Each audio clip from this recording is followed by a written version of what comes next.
गुणनखंड chapter का नाम है गुणनखंड, गुणज एवं उनके गुण। अब गुणनखंड, सबसे पहले गुणनखंड कहते किसे हैं? कोई संख्या यदि दूसरी संख्या से पूरी पूरी विभाजित हो जाती है, अर्थात कोई शेषफल नहीं बचता है, तब दूसरी संख्या पहली संख्या का गुणनखंड या अपवर्तक कहलाती है।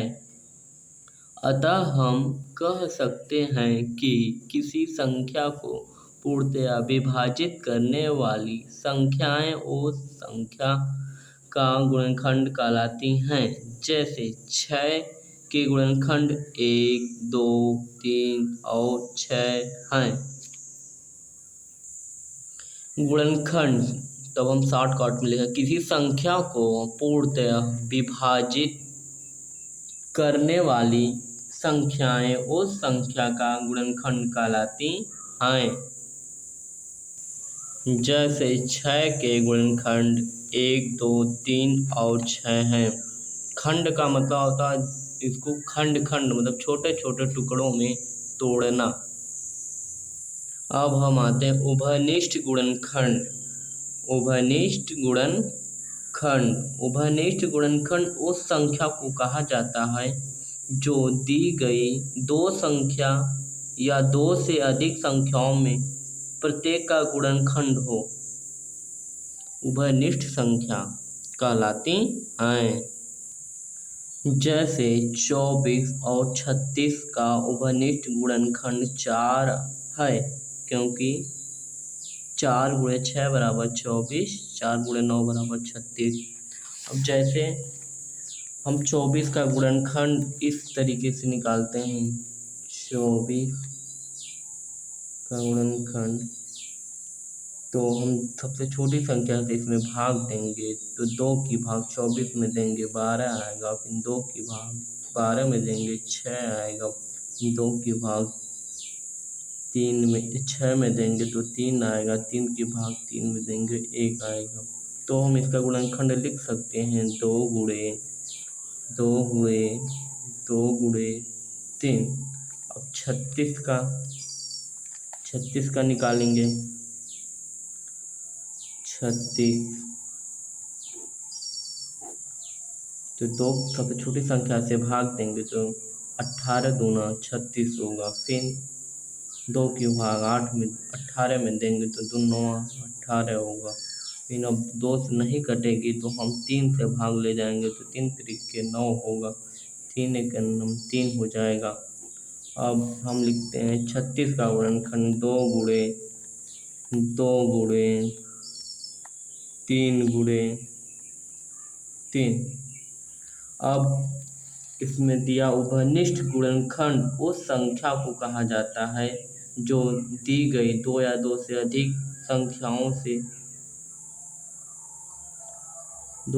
अधिक संख्याओं में प्रत्येक का गुणनखंड हो, इन दोनों का गुणनखंड, उभयनिष्ठ मतलब दोनों में, तो दोनों में तो ये हो गया, फिर ये हो गया, फिर इसमें 3 हो गया, दोनों उभयनिष्ठ मतलब दोनों में जो हो, तो फिर इसका होगा उभयनिष्ठ 2 × 3 बराबर 2 दूना 4 4 12। उभयनिष्ठ मतलब दोनों में, जो दोनों में आए। अभाज्य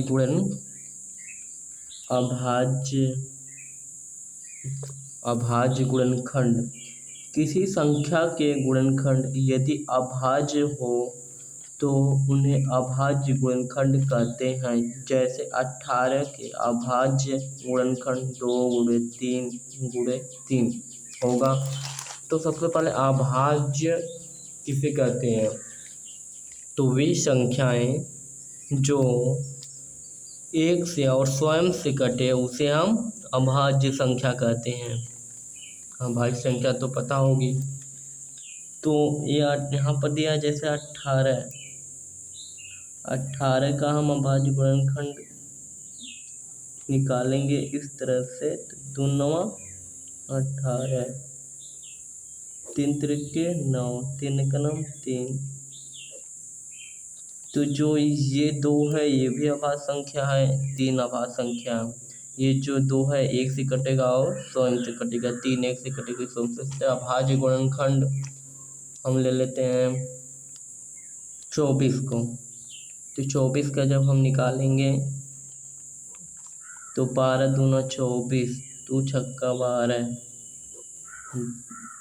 2 त्यान 6, 3 एकम 3। तो 24 का जो गुणनखंड होगा वो होगा 2 गुणे 2 गुणे 2 गुणे 3। तो इसमें जो ये 2 है ये भी अभाज्य संख्या है, अभाज्य है, और 3 ये भी अभाज्य है। दोनों संख्याएं अभाज्य हैं, तो हम इसे अभाज्य संख्या, अभाज्य गुणनखंड कहते हैं। गुणज, अब हम देखेंगे गुणज। गुणज किसे कहते हैं? किसी संख्या के गुणज या अपवर्त उस संख्या को किसी अन्य संख्या से गुणा करने पर प्राप्त होता है। तो हम कह सकते हैं कि किसी संख्या से पूरी विभाजित होने वाली संख्याएं उस संख्या के गुणज या अपवर्त कहलाती हैं। जैसे 5 के गुणज 5, 10, 15, 20 आदि हैं। अब जैसे विभाजित मतलब का किसी संख्या से पूरी विभाजित होने वाली संख्याएं। अब जैसे 5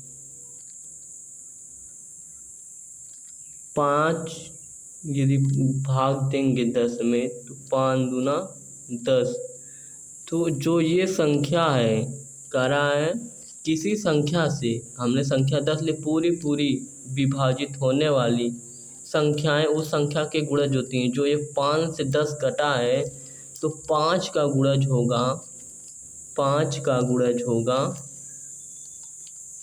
ये 5 का गुणज गुणज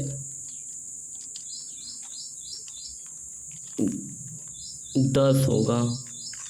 और जिस संख्या ये इसे कहते हैं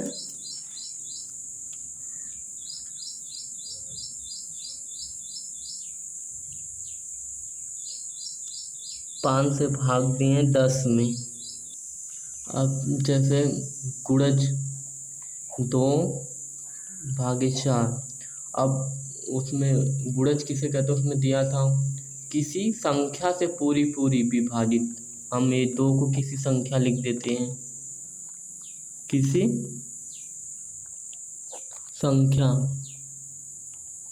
से विभाजित होने वाली ये क्या हो जाएंगी? संख्याएं। क्या हो जाएंगी? संख्याएं।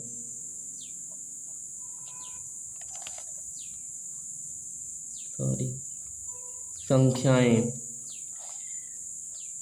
पूरी विभाजित हो जाती हैं तो उस संख्या के गुणज या अपवर्त कहलाती हैं। तो 2 का ये क्या हो जाएगा? गुणज हो जाएगा।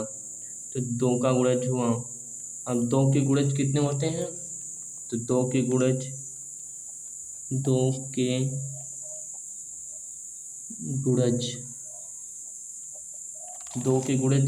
2 हो जाएंगे, 2 हो गए, 2 4 हो जाएंगे, 6 हो जाएंगे, 8 हो जाएंगे, 10 हो जाएंगे, 12 हो जाएंगे, 16 हो जाएंगे, 18 आदि।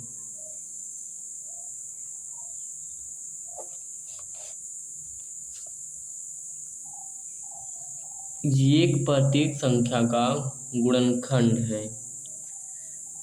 प्रत्येक संख्या स्वयं का गुणनखंड होती हैं। प्रत्येक संख्या स्वयं की गुणनखंड होती हैं। किसी संख्या का गुणनखंड या तो उस संख्या से कम या बराबर होता है। प्रत्येक संख्या के गुणनखंडों की संख्या निश्चित होती है। किसी संख्या का गुणज उस संख्या और प्राकृतिक संख्या का गुणनफल होता है। प्रत्येक संख्या स्वयं की गुणज है। किसी संख्या का गुणज या तो उसके बराबर या उससे बड़ा होता है। किसी प्राकृतिक संख्या के गुणजों की गिनती करना संभव नहीं है। उभयनिष्ठ अपवर्त्य कोई संख्या दो या दो से अधिक संख्याओं का उभयनिष्ठ अपवर्त्य कहलाती है। यदि वह प्रत्येक संख्या का अपवर्त्य हो, जैसे 4 और 6 का उभयनिष्ठ अपवर्त्य 48 है। जैसे कोई संख्या हो, वह दो संख्याएं से विभाजित हों, वह उभयनिष्ठ अपवर्त्य होंगे। जैसे 4 6 जो 4 6 48 का अपवर्त्य उभयनिष्ठ है। 4 की भाग 48 देंगे तो भी कट जाएगी, 6 के भाग देंगे तो भी कट जाएगी। तो ये संख्या दोनों से कट रही है, तो यह दोनों संख्या 48 का उभयनिष्ठ अपवर्त्य है।